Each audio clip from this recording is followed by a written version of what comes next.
लद्दाख में एलएसी पर गलवान घाटी पर चीन के सैनिकों के साथ हुई हिंसक झड़प में भारत के 20 सैनिक शहीद हो गए।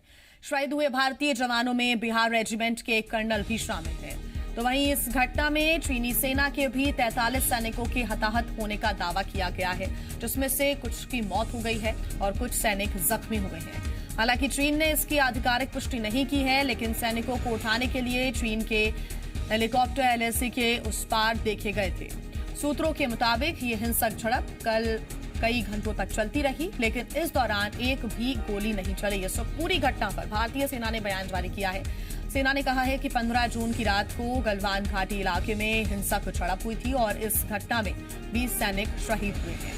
एलएसी पर हुई इस झड़प के बाद दिल्ली में बैठकों का दौर भी शुरू हो गया है और रक्षा मंत्री राजनाथ सिंह की chief of defence staff general Bipin Rawat और सेना प्रमुख जनरल एमएम नरवणे के साथ बैठक हुई। लद्दाख के गलवान घाटी में खूनी झड़प की पूरी रिपोर्ट रक्षा मंत्री राजनाथ सिंह ने प्रधानमंत्री को दी है। कल रात पीएम आवास पर जाकर रक्षा मंत्री ने प्रधानमंत्री मोदी को घटना की पूरी जानकारी दी है और साथ ही गृह मंत्री अमित शाह भी उस दौरान मौजूद थे। एलएसी पर सोमवार को चीन के साथ हुई झड़प में भारत के 20 सैनिक शहीद हुए हैं और इससे पहले आपको बता दें, मंगलवार को दोपहर में एक अफसर और 2 जवानों के शहीद होने की भी जानकारी सामने आई थी। सूत्रों के हवाले से यह भी बताया गया है कि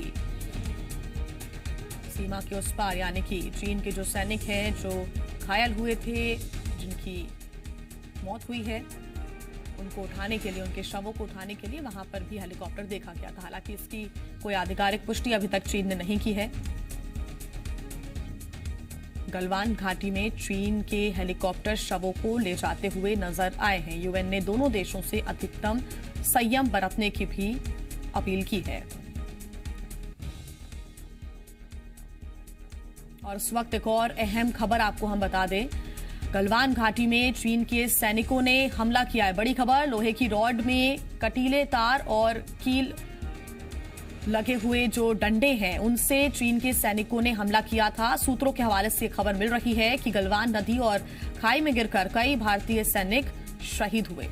बड़ी खबर इस वक्त आपको बता रहे हैं, लोहे की रॉड में कटीले तार और कील लगे डंडों से चीन के सैनिकों ने हमला किया था। हालांकि अभी तक चीन ने इस बारे में कोई भी आधिकारिक पुष्टि नहीं की है, लेकिन चीन की तरफ से यह जरूर कहा गया है कि इसमें भारत जिम्मेदार है।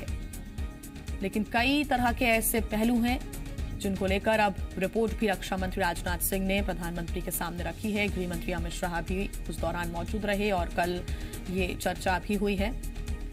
एक बड़ी खबर आपको इस वक्त हम बता रहे हैं, बड़ा अपडेट सूत्रों के हवाले से, वो ये है कि लोहे की रॉड में कटीले तार और कील लगे डंडों से चीन के सैनिकों ने हमला किया था।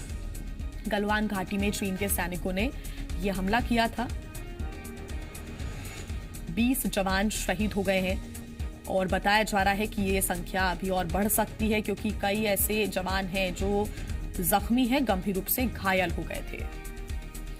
वहीं लद्दाख में आपको बता दें, शहीद कर्नल संतोष बाबू की मां का बयान सामने आया है। मां ने कहा है कि बेटे के सर्वोच्च बलिदान पर गर्व है, बेटे की शहादत पर एक मां के तौर पर दुखी हूं। तेलंगाना के रहने वाले थे शहीद कर्नल संतोष बाबू। तो ये बयान सामने आया, लद्दाख में शहीद कर्नल संतोष बाबू की मां का ये बयान है और मां ने कहा है कि बेटे के सर्वोच्च बलिदान पर गर्व है, बेटे की शहादत पर एक मां के तौर पर दुखी हूं, लेकिन उनके इस बलिदान पर उन्हें गर्व है।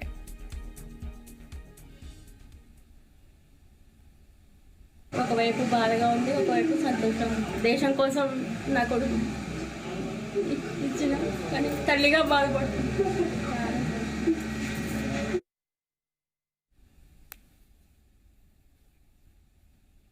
तो ये आपने बयान भी सुना।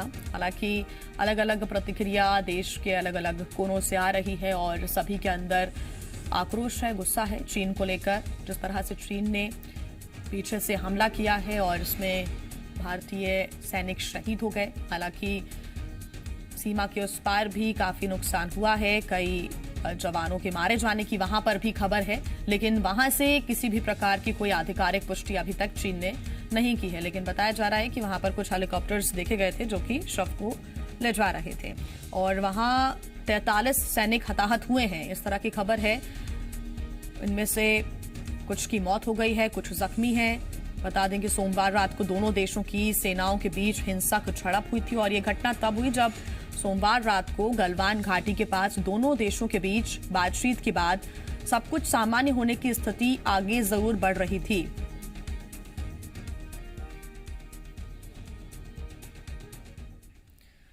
तो सीमा पर चीन की हरकतों का देश भर में विरोध हो रहा है और भोपाल में भी संस्कृति बचाओ मंच ने चीन का विरोध जताते हुए चीनी राष्ट्रपति जिनपिंग का पुतला फूंका और पोस्टर जलाए।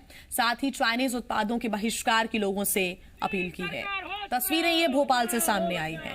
हालांकि देश के अलग अलग कोनों से ऐसी तस्वीरें सामने आ रही हैं जहां चीन को लेकर आक्रोशित भारतीय नजर आ रहे हैं और ये भोपाल से तस्वीरें सामने आई जब शी जिनपिंग का पुतला फूंका गया, पोस्टर्स यहां पर जलाए गए हैं और संस्कृति बचाओ मंच ने विरोध दर्ज किया है। चीन के विरोध में संस्कृति बचाओ मंच का ये प्रदर्शन भोपाल के अंदर देखने को मिला।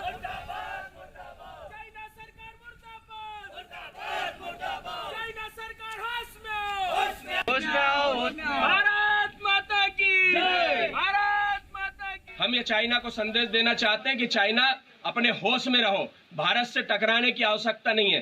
तुम अगर भारत से टकराओगे तो चकनाचूर कर दिए जाओगे। आज यहाँ संस्कृति बचाओ मंच ने चाइना के राष्ट्रपति का पुतला पोस्टर जलाया और चाइनीज वस्तुओं के बहिष्कार के लिए जनता से मांग करी। मध्य प्रदेश की राजधानी भोपाल की ये तस्वीरें सामने आई हैं। हालांकि कुछ ऐसे ही सेंटिमेंट्स और ऐसी ही तस्वीरें देश के अलग अलग कोने से सामने आ रही हैं जहां लोगों में चाइना के प्रति काफी गुस्सा और आक्रोश नजर आ रहा है। और ये तस्वीरें भोपाल की जब संस्कृति बचाओ मंच ने जमकर प्रदर्शन किया और चीन के विरोध में ये प्रदर्शन किया गया। बता दें कि चीन ने जो हरकत की है उसके बाद पूरे देश में गुस्साए। इस घटना में 20 सैनिक शहीद हुए हैं। ये हिंसक झड़प हुई लेकिन चीन इस बात को मानने को तैयार नहीं है। आपको बता दें कि चीन और भारतीय सेना के बीच हुई इस तनातनी के चलते चीनी सीमा से जुड़े जो तमाम इलाके हैं वहां पर अलर्ट भी कर दिया गया है और अलर्ट के साथ ही पुलिस ने भी तमाम जो खुफिया एजेंसी हैं उनको सतर्क किया है। राज्य के जिला किन्नौर और लाहौल स्पीति में रह रहे लोगों की सुरक्षा सुनिश्चित करने के लिए एडवाइजरी भी जारी की गई है और हिमाचल के 2 जिलों किन्नौर और लाहौल स्पीति के साथ चीन की सीमा लगती है। यही वजह है कि वहां पर अलर्ट जारी किया गया है, सतर्कता बरती जा रही है। इससे पहले इस घटना पर विदेश मंत्रालय ने भी अपना बयान जारी किया था। विदेश मंत्रालय ने कहा है कि भारत ने हमेशा LAC का सम्मान किया है और चीन को भी ऐसा ही करना चाहिए, लेकिन चीन की तरफ से ये कायराना हरकत सामने आई है। मंत्रालय ने कहा है कि LAC पर कल जो हुआ उससे बचा जा सकता था, दोनों देशों को नुकसान उठाना पड़ा है।